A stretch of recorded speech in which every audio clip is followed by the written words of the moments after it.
नमस्कार। आकाशवाणी से प्रस्तुत है समाचार प्रभात।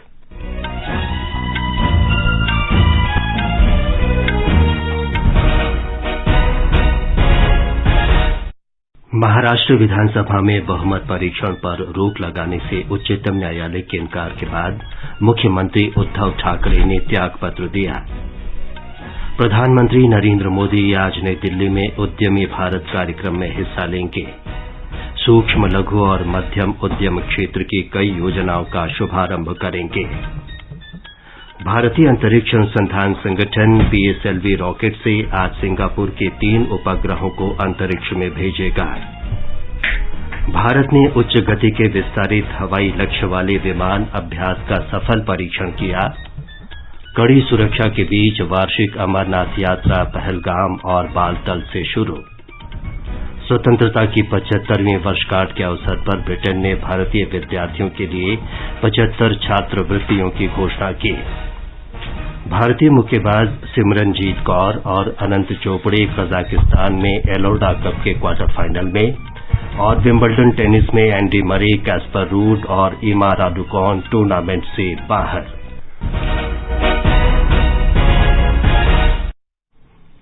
समाचार प्रभात में मनोज के साथ मैं विमलेंदु पांडे। महाराष्ट्र के मुख्यमंत्री उद्धव ठाकरे ने अपने पद से इस्तीफा दे दिया है। विधानसभा में आज प्रस्तावित विश्वास प्रस्ताव से पहले ही उन्होंने इस्तीफा देने की घोषणा की। सदन में बहुमत परीक्षण के राज्यपाल के फैसले पर रोक लगाने से उच्चतम न्यायालय के इनकार करने के बाद उन्होंने ये कदम उठाया। मुख्यमंत्री के इस्तीफे के साथ विधानसभा में आवश्यक संख्या बल कम होने के कारण महाराष्ट्र विकास अघाड़ी सरकार का पतन हो गया है। एक रिपोर्ट। अपने पद से इस्तीफा देने से पहले राज्य की जनता को संबोधित करते हुए उद्धव ठाकरे ने इन बागी विधायकों की ओर निशाना साधते हुए कहा कि उनकी पार्टी में कई सामान्य व्यक्ति ऊंचे पद पर पहुंच गए, लेकिन उन्होंने इसका महत्व अनदेखा किया। उन्होंने कल हुई महाविकास आघाड़ी की आखिरी कैबिनेट मीटिंग में शिवसेना के केवल 4 मंत्री उपस्थित थे, ये कहकर खेद जताया। अपने संबोधन के तुरंत बाद उद्धव ठाकरे अपने दोनों बेटे आदित्य और तेजस तथा कुछ शिवसेना नेता समेत राजभवन गए और अपना त्यागपत्र राज्यपाल भगत सिंह कोश्यारी को सौंपा। अपने पद से इस्तीफा देने की उद्धव ठाकरे की घोषणा के बाद भाजपा में उत्सव का माहौल दिखाई दिया। भाजपा नेताओं ने देवेंद्र फडणवीस को बधाई दी, जो कि महाराष्ट्र के अगले मुख्यमंत्री बनने की संभावना है। एकनाथ शिंदे गुट ने भाजपा के साथ हाथ मिलाने के स्पष्ट संकेत देने के कारण अब भाजपा के पास आवश्यक बहुमत है और महाराष्ट्र में नई सरकार बनाने के लिए राज्यपाल देवेंद्र फडणवीस को आमंत्रित करेंगे, ये लगभग स्पष्ट है। कुणाल शिंदे के साथ शैलेश पाटिल, आकाशवाणी समाचार, मुंबई। फेसबुक के माध्यम से प्रदेश की जनता को संबोधित करते हुए श्री ठाकरे ने कहा कि वे विधान परिषद की सदस्यता भी छोड़ रहे हैं। प्रधानमंत्री नरेंद्र मोदी आज नई दिल्ली में उद्यमी भारत कार्यक्रम में भाग लेंगे। कार्यक्रम के दौरान प्रधानमंत्री सूक्ष्म, लघु और मध्यम उद्यम कार्य निष्पादन वृद्धि योजना, पहली बार निर्यात करने वाले उद्यमियों की क्षमता निर्माण योजना और प्रधानमंत्री रोजगार सृजन कार्यक्रम में नई विशेषताएं शामिल किए जाने का शुभारंभ करेंगे। एक रिपोर्ट। कार्यक्रम के दौरान प्रधानमंत्री नरेंद्र मोदी 2022-23 के लिए प्रधानमंत्री रोजगार सृजन कार्यक्रम के लाभार्थियों को डिजिटल रूप से सहायता हस्तांतरित करेंगे। Shri Modi MSME India hackathon 2022 के परिणामों की घोषणा करेंगे, राष्ट्रीय MSME पुरस्कार 2022 वितरित करेंगे और आत्मनिर्भर भारत फंड में 75 MSME को डिजिटल इक्विटी प्रमाण पत्र जारी करेंगे। प्रधानमंत्री लगभग 6,000 करोड़ रुपए के परिव्यय के साथ रैंप योजना का शुभारंभ करेंगे। इसका उद्देश्य मौजूदा MSME योजनाओं के प्रभाव में वृद्धि के साथ राज्यों में MSME की कार्यान्वयन क्षमता और कवरेज को बढ़ाना है। उद्यमी भारत सूक्ष्म, लघु और मध्यम उद्यम MSME के सशक्तिकरण के लिए सरकार की प्रतिबद्धता को दर्शाता है। सरकार ने समय समय पर MSME क्षेत्र को आवश्यक और समय पर सहायता प्रदान करने के लिए मुद्रा योजना, आपातकालीन क्रेडिट लाइन गारंटी योजना, पारंपरिक उद्योगों के उत्थान के लिए कोष योजना जैसे कई पहलों की शुरुआत की है, जिससे देश भर में करोड़ों लोगों को लाभ हुआ है। अनुपम मिश्र, आकाशवाणी समाचार, दिल्ली। आकाशवाणी से विशेष बातचीत में सूक्ष्म, लघु एवं मध्यम उद्योग मंत्रालय के सचिव बीबी सवाई ने बताया कि प्रधानमंत्री आज बेहतर काम करने वाले को सम्मानित करेंगे। पहले जो हमारे अलग अलग स्कीम्स है जैसे कि PMEGP, SRI fund, innovative scheme और हमारे जो अवार्डीज है, पहली बार 2 साल के बाद अवार्ड्स डिक्लेयर किए गए हैं। सारे भारत से बहुत ही सिग्निफिकेंट विनर्स यहाँ आए हुए हैं। प्रधानमंत्री के हस्ते उनको अवार्ड दिया जाएगा। सबसे इम्पोर्टेंट स्कीम जो raising and accelerating MSME performance जो भारत सरकार द्वारा अप्रूव किया गया है, उसका नेशनल लॉन्चिंग होगा। Capacity building of first time MSME exporter, CBFT और न्यू फीचर्स ऑफ पीएमईजीपी, ये 2 की भी लॉन्चिंग किया जाएगा। प्रधानमंत्री के हाथ से डिजिटल ट्रांसफर किया जाएगा 550 करोड़ 18,000 एमएसएमई बेनिफिशियरी जो इस साल के पहले बेनिफिशियरीज हैं उनको दिया जाएगा। और डिजिटल इक्विटी सर्टिफिकेट 75 ऐसे एमएसएमई है जो एसआरआई फंड के पहले लाभार्थी है, उनको भी डिजिटल इक्विटी सर्टिफिकेट प्रदान किया जाएगा। भारतीय अंतरिक्ष अनुसंधान संगठन इसरो आज शाम 6:02 पर पीएसएलवी रॉकेट से सिंगापुर के 3 उपग्रहों को अंतरिक्ष में भेजेगा। इसे श्रीहरिकोटा के सतीश धवन अंतरिक्ष केंद्र से प्रक्षेपित किया जाएगा। प्रक्षेपण से 25 घंटे पहले कल शुरू हुई उल्टी गिनती सुचारू रूप से चल रही है। आज के अभियान में 6 नैनो उपग्रह भी अंतरिक्ष में भेजे जाएंगे। इनमें भारत के 2 निजी अंतरिक्ष स्टार्टअप के उपग्रह भी शामिल हैं। भारत ने देश में विकसित उच्च गति के विस्तारित हवाई लक्ष्य अभ्यास का ओडिशा तट पर चांदीपुर से सफल परीक्षण किया। परीक्षण उड़ान के दौरान कम ऊंचाई पर एयरक्राफ्ट का प्रदर्शन संतोषजनक रहा। लक्षित विमान का परीक्षण जमीन पर स्थित कंट्रोलर से किया गया। अभ्यास का डिजाइन और निर्माण रक्षा अनुसंधान और विकास संगठन डीआरडीओ के एरोनॉटिकल विकास प्रतिष्ठान द्वारा किया गया है। रक्षा मंत्री राजनाथ सिंह ने इस सफलता के लिए डीआरडीओ और सशस्त्र सेनाओं को बधाई दी है। उन्होंने कहा कि इस प्रणाली के विकास से हवाई लक्ष्य पूरे किए जा सकेंगे। डीआरडीओ के अध्यक्ष जी सतीश रेड्डी ने इस प्रणाली के डिजाइन, विकास और परीक्षण से जुड़ी टीम के प्रयासों की सराहना की। केंद्रीय मंत्रिमंडल ने प्राथमिक कृषि ऋण समितियों के कंप्यूटरीकरण को मंजूरी दे दी है। सूचना और प्रसारण मंत्री अनुराग सिंह ठाकुर ने बताया कि इससे 13 करोड़ किसानों को लाभ होगा। देश की 63,000 प्राइमरी एग्रीकल्चर क्रेडिट सोसाइटीज को कंप्यूटरीकरण की यानी कि कंप्यूटराइजेशन की मंजूरी दे दी गई है, जिसका उद्देश्य पैक्स की दक्षता बढ़ाना, उनके संचालन में पारदर्शिता और जवाबदेही को लाना और पैक्स को अपने व्यवसाय में विविधता लाने और कई गतिविधियां और सेवाओं को शुरू करने की सुविधा प्रदान करने की सहायता भी मिलेगी। जो खर्च होगा वो लगभग 2,516 करोड़ रुपए खर्च होगा, जिसमें से भारत सरकार 1,528 करोड़ रुपए खर्च करेगी। देश के ग्रामीण विकास में इन समितियों की महत्वपूर्ण भूमिका है।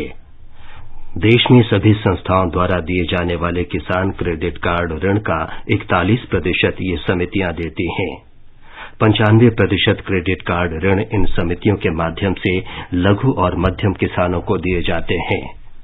मंत्रिमंडल की आर्थिक कार्य समिति ने स्वदेश में उत्पादित कच्चे तेल की बिक्री को नियंत्रण मुक्त करने को भी मंजूरी दी। श्री ठाकुर ने बताया कि इससे सभी उत्पादक कंपनियों के लिए अन्वेषण और विपणन की स्वतंत्रता सुनिश्चित होगी।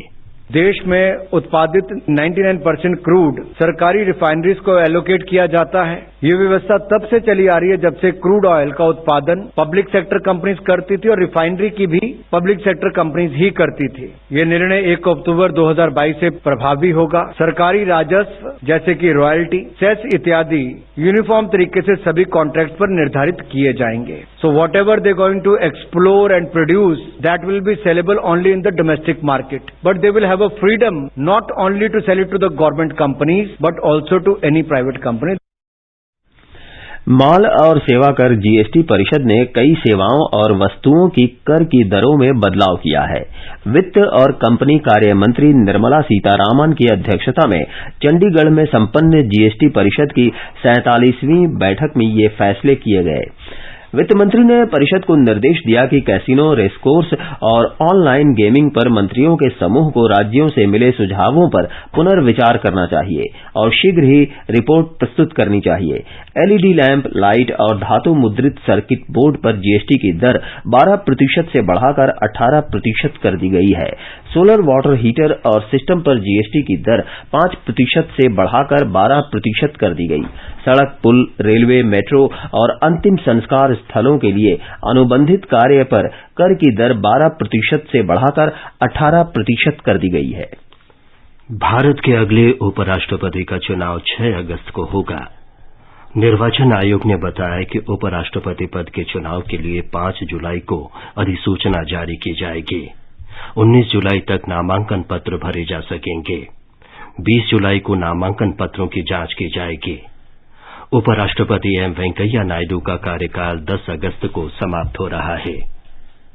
आगे बढ़ने से पहले एक नजर मुख्य समाचारों पर। महाराष्ट्र विधानसभा में बहुमत परीक्षण पर रोक लगाने से उच्चतम न्यायालय के इनकार के बाद मुख्यमंत्री उद्धव ठाकरे ने त्यागपत्र दिया।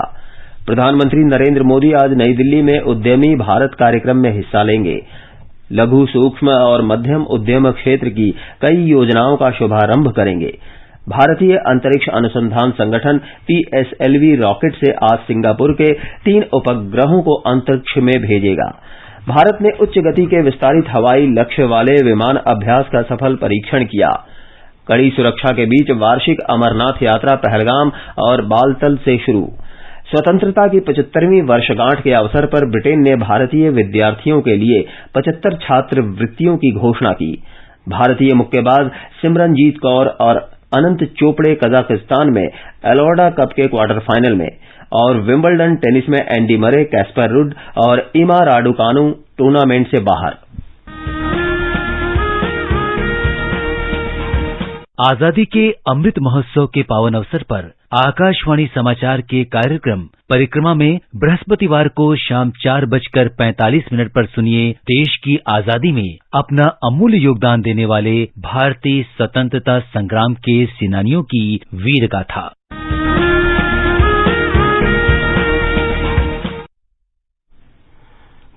वार्षिक अमरनाथ यात्रा की शुरुआत आज कश्मीर के पहलगाम और बालतल के रास्तों से कड़ी सुरक्षा के बीच शुरू हुई। 43 दिनों की तीर्थ यात्रा 11 अगस्त को रक्षाबंधन के दिन संपन्न होगी। उपराज्यपाल मनोज सिन्हा ने कल तीर्थयात्रियों के पहले दल को जम्मू शहर के भगवती नगर आधार शिविर से पहलगाम और बालतल की ओर रवाना किया। श्री अमरनाथ जी श्राइन बोर्ड के मुख्य कार्यकारी अधिकारी नीतीश्वर कुमार ने आकाशवाणी समाचार को बताया कि आवागमन और निगरानी के लिए श्रद्धालुओं को रेडियो फ्रीक्वेंसी पहचान प्रदान की जाएगी। यात्रा में श्राइन बोर्ड ने स्थानीय लोगों के साथ मिलकर बेहतर से बेहतर सुविधा देने की कोशिश की है। वो चाहे रहने की हो, चाहे खाने की हो, चाहे सैनिटेशन की हो। स्थानीय लोग और श्राइन बोर्ड मिलकर हम लोगों ने प्रयास किया है कि एक बेहतर व्यवस्था मिले यात्रियों को और यात्रा में उनको दिव्यता, रोमांच, अध्यात्म महसूस हो। जो स्थानीय लोग हैं उनका बहुत महत्वपूर्ण योगदान होता है। वो यहाँ घोड़े वाले जितने हैं, पोनी वाले हैं, पिट्ठू वाले हैं, चाहे दुकान वाले जितने हो, या जो लोग टेंट लगाते हैं, या जो यहाँ बिस्तर आदि सप्लाई करते हैं, वो सब तन मन धन से यात्रियों का स्वागत कर रहे हैं और जोश और उमंग के साथ श्राइन बोर्ड के साथ मिलकर एक बेहतर से बेहतर व्यवस्था दे रहे हैं। राजस्थान के मुख्यमंत्री अशोक गहलोत ने मृतक कन्हैया लाल के परिवारजनों को 50 लाख रुपए का मुआवजा देने की घोषणा की है। पेशे से दर्जी कन्हैया लाल की मंगलवार को उदयपुर में पाकिस्तानी चरमपंथी समूह दावते इस्लामी से संबंध रखने वाले 2 आतंकियों ने हत्या कर दी थी। इस बीच राष्ट्रीय जांच एजेंसी NIA ने इस जघन्य घटना की जांच शुरू कर दी है। कल उदयपुर में कन्हैया लाल का अंतिम संस्कार किया गया, जहां कर्फ्यू के बावजूद अंतिम संस्कार में बड़ी संख्या में लोग शामिल हुए। केरल सरकार ने राज्य द्वारा संचालित केरल स्टार्टअप मिशन के साथ पंजीकृत सूचना प्रौद्योगिकी स्टार्टअप द्वारा प्राप्त लाभों को गैर IT स्टार्टअप क्षेत्रों में भी विस्तारित करने का निर्णय किया है। राज्य मंत्रिमंडल ने यूनिक ID वाले स्टार्टअप से सभी प्रकार के उत्पादों और सेवाओं की खरीद की सीमा को 20 लाख से बढ़ाकर 50 लाख रुपए करने को मंजूरी दी। भारतीय मुक्केबाज सिमरनजीत कौर और अनंत चोपड़े कल कजाकिस्तान के नूर सुल्तान में एलोर्डा कप के क्वार्टर फाइनल में पहुंच गए हैं। सिमरनजीत ने महिलाओं की 60 किलोग्राम वर्ग में स्थानीय मुक्केबाज इश्चानोवा नाजिम को हराया। पुरुषों के 54 किलोग्राम वर्ग में अनंत चोपड़े ने मंगोलियाई मुक्केबाज को हराया। क्वार्टर फाइनल में सिमरनजीत का मुकाबला चीन की जू जिचुन से और अनंत चोपड़े का मुकाबला कजाकिस्तान के आल्टिनबेक नूर सुल्तान से होगा। विंबलडन टेनिस के पुरुष सिंगल्स मुकाबले में शीर्ष वरीयता प्राप्त सर्बिया के नोवाक जोकोविच ने ऑस्ट्रेलिया के टेनासी कोकानिकिस को हराकर तीसरे दौर में प्रवेश किया। कैमरॉन नोरी और जैनिक सिनर ने भी तीसरे दौर में जगह बना ली है। तीसरी वरीयता प्राप्त कैस्पर रूड और ब्रिटेन के एंडी मरे दूसरे दौर में हार गए। महिला सिंगल्स में ट्यूनीशिया की ओन्स जेब्योर और मारिया सकारी ने भी तीसरे दौर में जगह बनाई। दूसरी वरीयता प्राप्त एनीट कोंटाविट और 10वीं वरीयता प्राप्त इमा राडुकॉन भी दूसरे दौर में हारकर बाहर हो गईं। पीवी सिंधु और Parupalli Kashyap Malaysia open badminton tournament के अगले दौर में पहुंच गए हैं। साइना नेहवाल को हार का सामना करना पड़ा।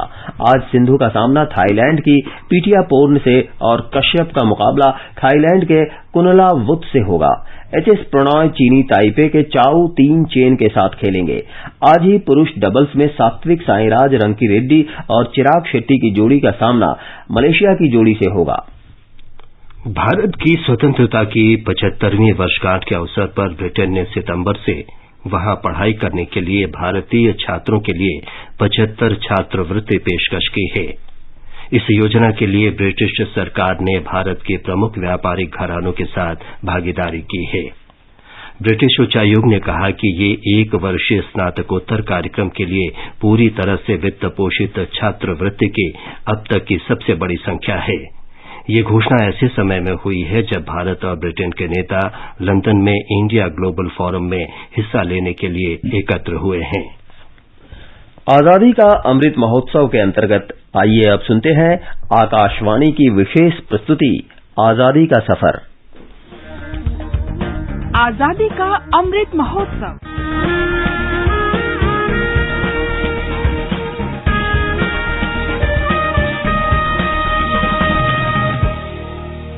आजादी का सफर आकाशवाणी समाचार के साथ एक राष्ट्र का उदय।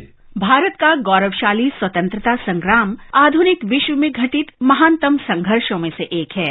आकाशवाणी समाचार आपके लिए हर रोज लेकर आ रहा है इसी स्वतंत्रता आंदोलन की एक झलक।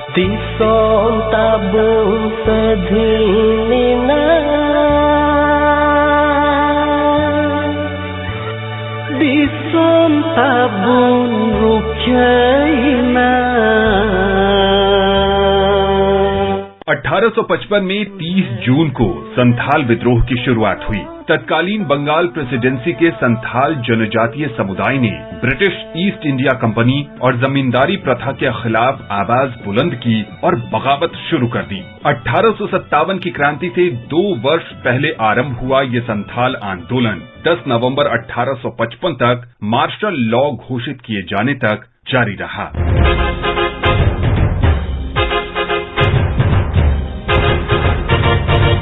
संथालों का विद्रोह स्थायी समायोजन की अन्यायपूर्ण राजस्व प्रणाली के विरोध में था, जो वन उत्पादों और वस्तु विनिमय प्रणाली पर निर्भर समुदाय का शोषण कर रही थी। लॉर्ड कॉर्नवालिस के 1793 के परमानेंट सेटलमेंट एक्ट के अनुसार भूस्वामियों का अपनी जमीन पर स्थायी और विरासती अधिकार तभी तक रहेगा जब तक कि वे अपेक्षित भू राजस्व चुकाते रहेंगे। इस प्रकार जमींदारी की ये नई प्रथा आरंभ करने के लिए ब्रिटिश शासकों ने संथालों और अन्य जनजातीय समूहों से उनकी जमीन जब्त करना शुरू कर दिया। संथालियों को अब इन नए भूस्वामियों की सेवा करनी थी, जो उनके कृषि उत्पादों का बड़ा हिस्सा ले लेते और उनके पास लगभग कुछ भी नहीं बचता।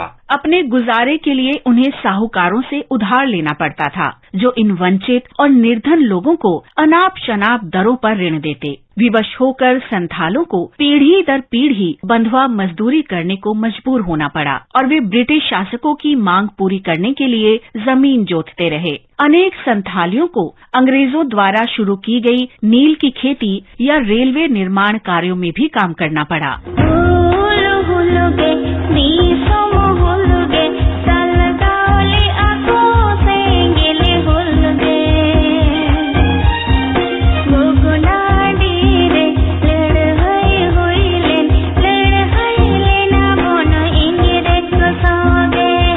मुर्मू वंश के 4 भाइयों सिद्धू, कान्हू, चांद और भैरव ने अपनी बहनों फूलों और झानों के साथ संथालियों के शोषण के खिलाफ खुले विद्रोह की शुरुआत की। उन्होंने आसपास के इलाकों से हजारों संथालियों को एकत्र किया और घोषित कर दिया कि इस शोषण से आजादी सिर्फ सशस्त्र संघर्ष से ही संभव है। जैसे जैसे विद्रोह सशक्त होता गया, कंपनी प्रशासन संथालियों से निपटने के लिए अधिक से अधिक सैनिक भेजता गया। जवाब में संथालियों ने अपने पारंपरिक हथियारों से डटकर मुकाबला किया। ब्रिटिश शासन ने इस विद्रोह के प्रमुख नेता सिद्धू और कान्हों को पकड़ने के लिए 10,000 रुपए का इनाम घोषित किया।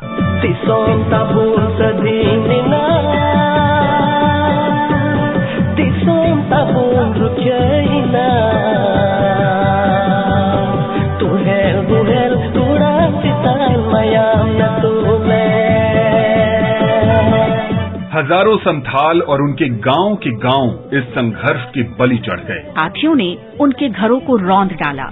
औपनिवेशिक शासन इस विद्रोह को कुचलने में कामयाब रहा। सिद्धू और कान्हों को मार डाला गया, लेकिन संथालों का बलिदान व्यर्थ नहीं गया। उनके विद्रोह का समापन संथाल परगना काश्तकारी अधिनियम जारी किए जाने से हुआ, जिसमें औपनिवेशिक शोषण से थोड़ी राहत दिलाई गई थी। नियमित पुलिस बल की तैनाती समाप्त कर दी गई और ग्राम प्रमुख को शांति बहाल रखने का दायित्व सौंपा गया।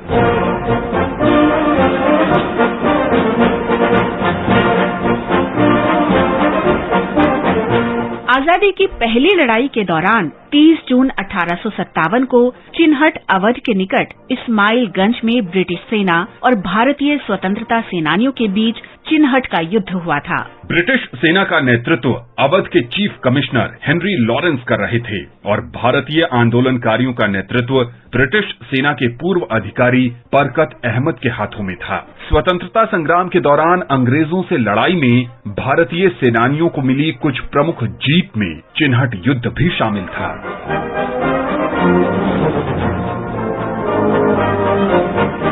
गांव में पक्की दीवारों के पीछे से मोर्चा लेते हुए भारतीय स्वतंत्रता सेनानियों ने ब्रिटिश सेना को भारी नुकसान पहुंचाया।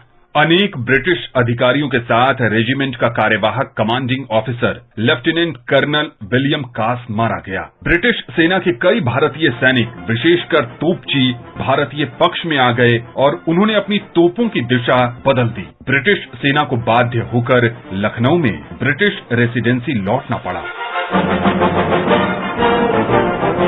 आजादी का सफर आकाशवाणी समाचार के साथ श्रृंखला की ये कड़ी यहीं संपन्न होती है। कल फिर मिलेंगे अगली कड़ी के साथ।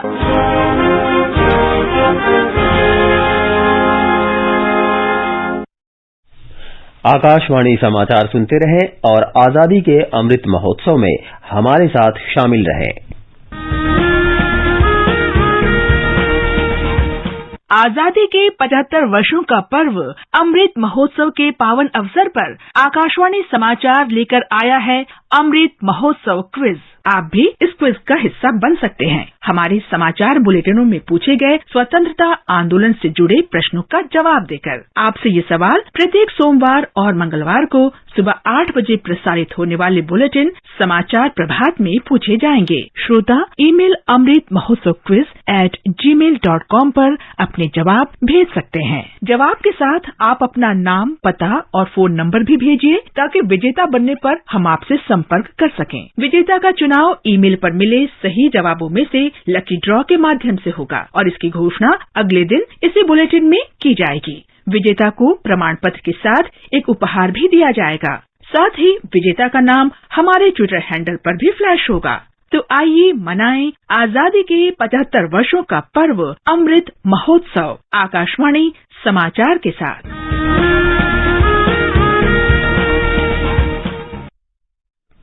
और अब आज का मौसम। दिल्ली में बादल छाए रहेंगे और वर्षा हो सकती है।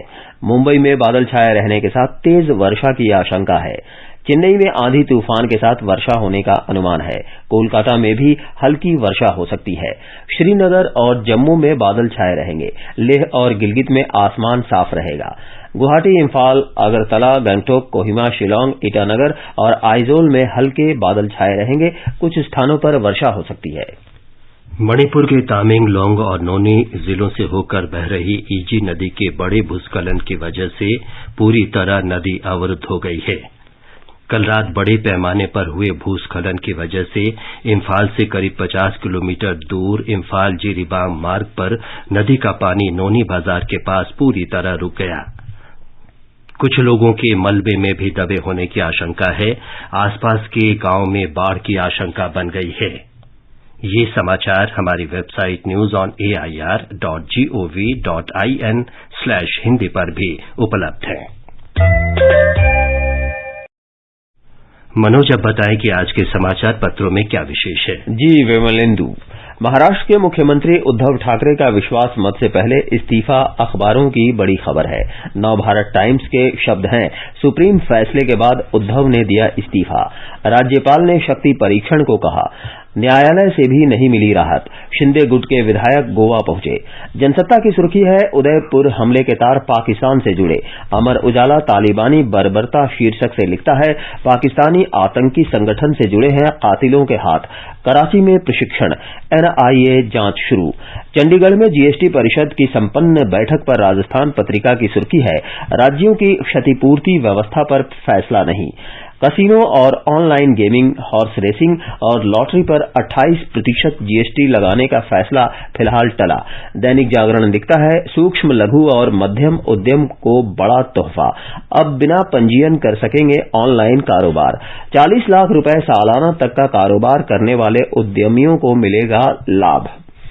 लोक सत्ते का कहना है, देश भर में अगले 5 वर्ष में खोली जाएंगी 3 लाख प्राथमिक कृषि ऋण समितियां।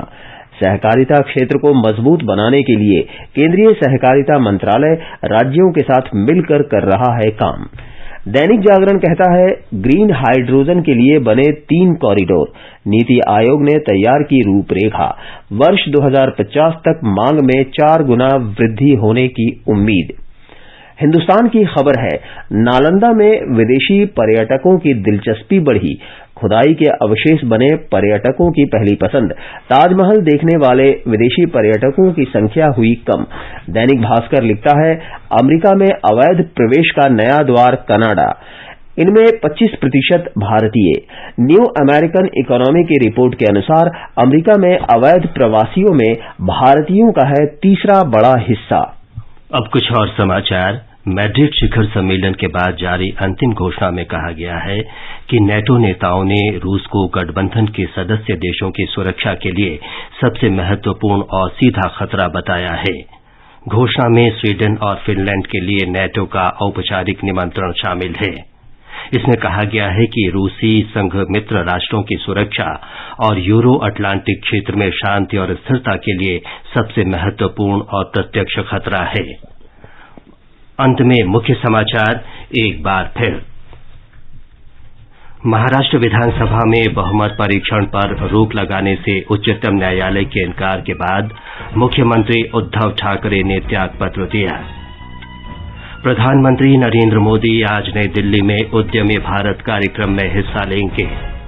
सूक्ष्म लघु और मध्यम उद्यम क्षेत्र की कई योजनाओं का शुभारंभ करेंगे। भारतीय अंतरिक्ष अनुसंधान संगठन PSLV रॉकेट से आज सिंगापुर के 3 उपग्रहों को अंतरिक्ष में भेजेगा। भारत ने उच्च गति के विस्तारित हवाई लक्ष्य वाले विमान अभ्यास का सफल परीक्षण किया।